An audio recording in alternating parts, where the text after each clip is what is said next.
Pero cuando llegó la 33ª noche, ella dijo: Hoy, sin embargo, es tarde ya, pero mañana, inshallah, te daré 10 diamantes exactamente iguales al que me has descrito.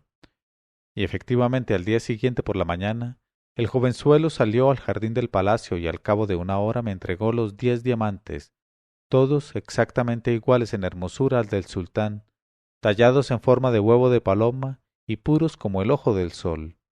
Y fui a presentárselos al sultán diciéndole: Oh mi señor, dispénsame la pequeñez, pero no me ha parecido bien traer un solo diamante y he creído que debía traer 10. Puedes escoger y tirar luego los que no te gusten. Y el sultán mandó al gran visir que abriera el cofrecillo de esmalte que guardaba aquellas piedras, y quedó maravillado de su brillo y de su hermosura, y muy sorprendido de ver que en realidad había 10, todos exactamente iguales al que poseía él. Y cuando volvió de su asombro se encaró con el gran visir, y sin dirigirle la palabra le hizo con la mano un gesto que significaba: ¿Qué debo hacer? Y el visir de la misma manera contestó con un gesto que quería decir: Hay que concederle tu hija. Y al punto se dieron órdenes para que se hiciesen todos los preparativos de nuestro matrimonio, y mandaron al cadí y a los testigos que escribieran el contrato de matrimonio acto seguido. Y cuando estuvo extendida esta acta legal me la entregaron con arreglo al ceremonial de rigor. Y como yo había querido que asistiese a la ceremonia el jovenzuelo, a quien presenté al sultán como pariente cercano mío, me apresuré a enseñarle el contrato con el fin de que lo leyese por mí, ya que yo no sabía leer ni escribir.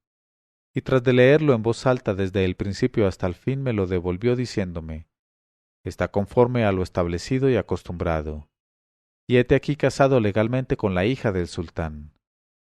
Luego me llamó aparte y me dijo: Bien está todo esto, Mahmud, pero ahora exijo de ti una promesa. Y contesté: Oh por Alá, ¿qué promesa puedes pedirme mayor que la de darte mi vida, que ya te pertenece?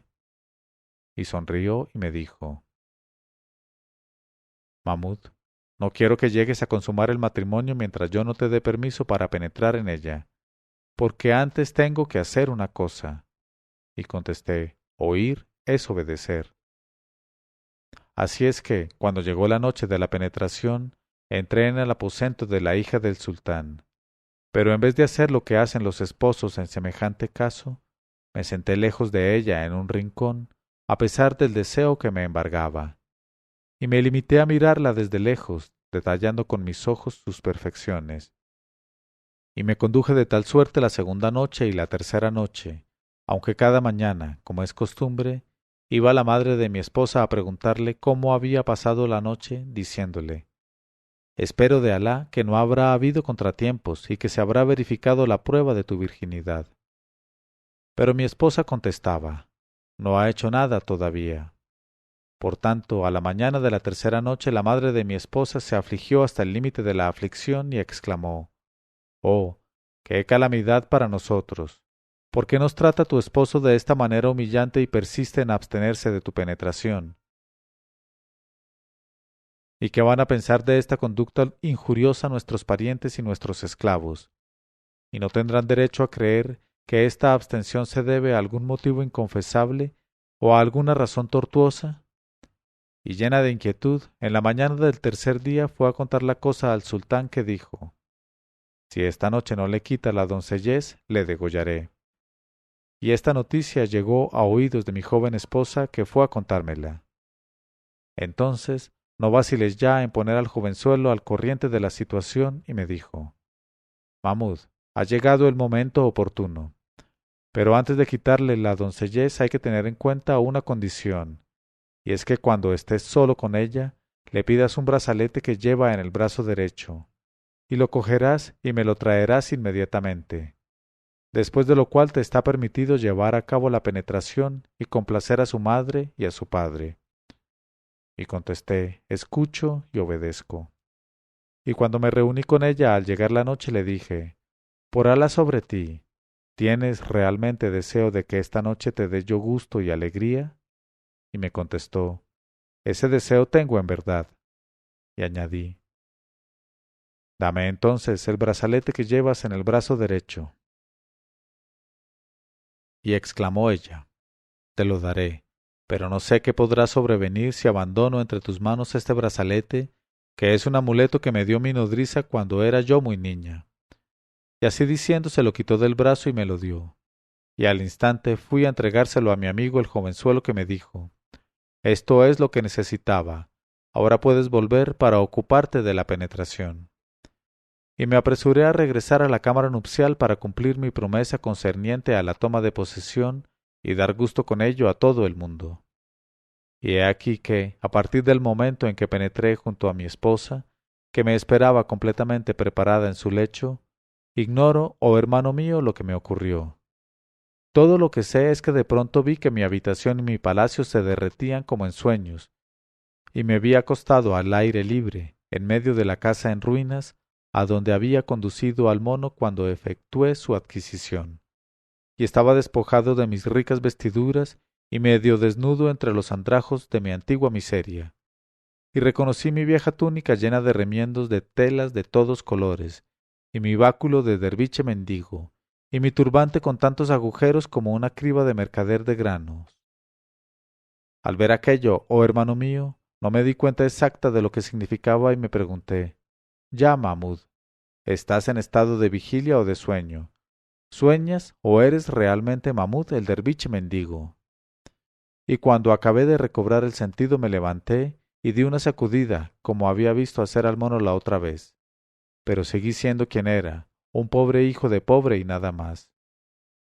Entonces, con el alma dolorida y el espíritu conturbado, empecé a caminar sin rumbo, pensando en la inconcebible fatalidad que me había llevado a aquella situación. Y vagando de tal suerte llegué a una calle poco frecuentada, en donde vi a un magrebín del Barbar, sentado en un alfombrín y teniendo ante sí una esterilla cubierta de papeles escritos y de diversos objetos adivinatorios.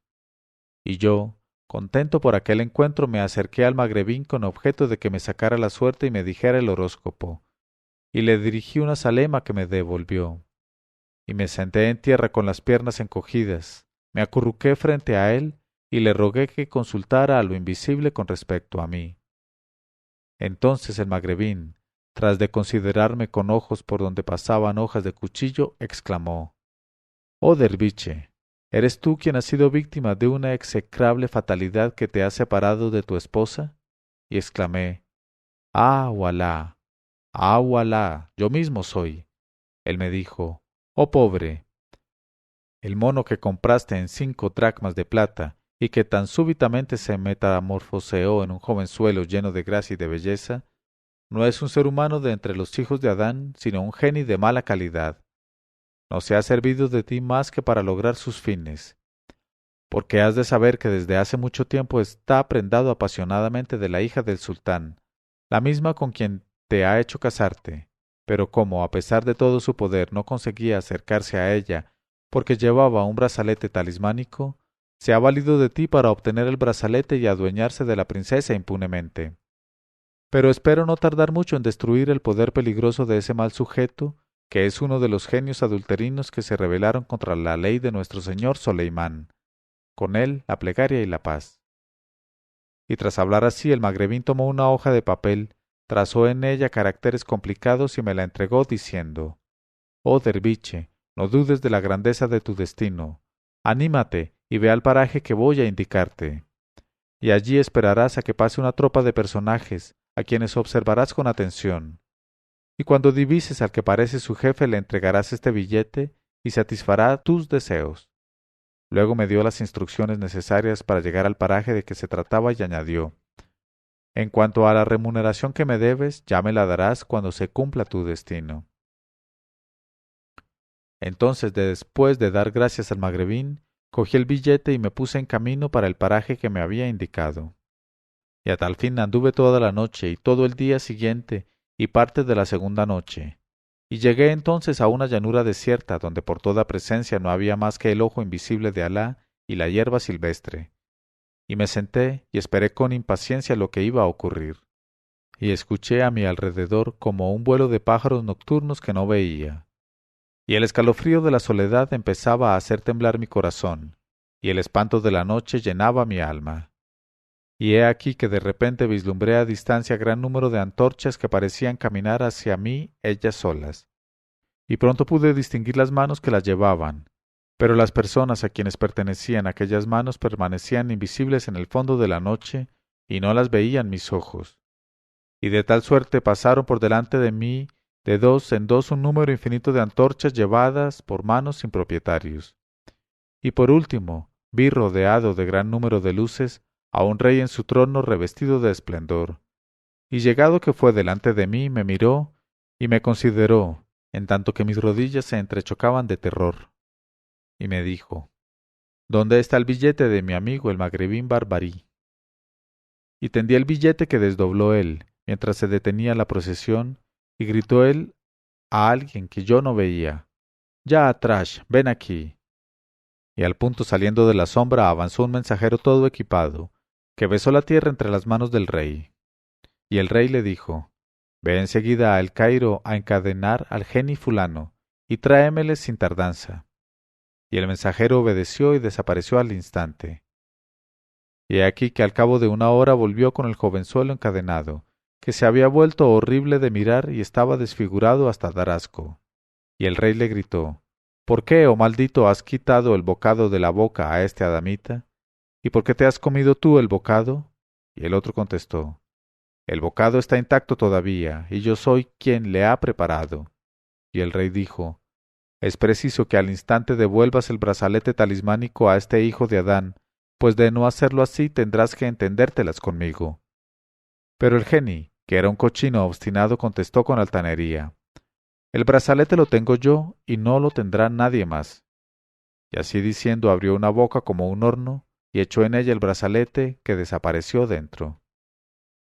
Al ver aquello el rey nocturno alargó el brazo, e inclinándose, cogió al geni por la nuca, y dándole vueltas como a una onda le lanzó contra tierra gritándole, para que aprendas, y del golpe le dejó más ancho que largo.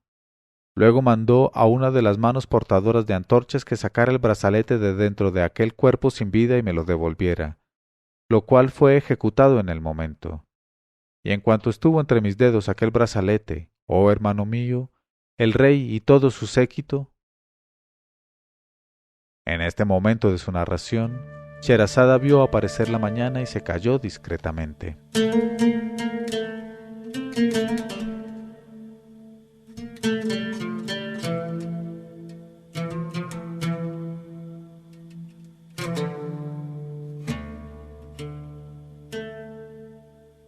Leyó Mauricio Duque Arrubla, 1001noches.co 1001noches.co